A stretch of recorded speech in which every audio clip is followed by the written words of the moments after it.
అందరికీ ధమ్కీలిచ్చి తమ దగ్గర నుంచి వసూలు చేసే పన్నులు తగ్గించుకోవడమే అమెరికా అధ్యక్షుడి ప్రధాన ఉద్దేశం. నెంబర్ 2, చైనాకి చెక్ పెట్టడం. ఇదే ప్రధానంగా కనబడుతుంది. 4 రోజులు పోతే తగ్గిస్తాడు.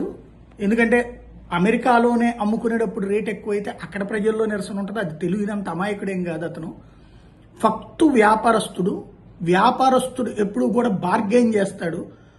తనకి తక్కువ వచ్చేందుకు ప్రయత్నిస్తాడు, తక్కువ ధరకు వచ్చేటట్టు, లాభం ఎక్కువ వచ్చేటట్టు ప్రయత్నిస్తాడు. అట్లాంటి ట్రంప్.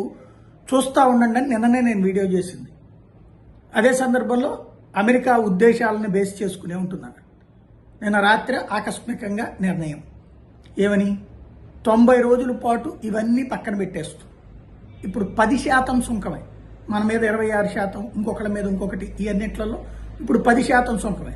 ఇప్పుడు మన ఆక్వా వాళ్ళు మొన్న సఫర్ అయినటువంటి వాళ్ళు ఇప్పుడు ఏ ప్రాబ్లం లేదు, ఆటోమేటిక్గా వెళ్ళిపోతుంది. అట్లాగే మిగతాయన్నీ కూడా.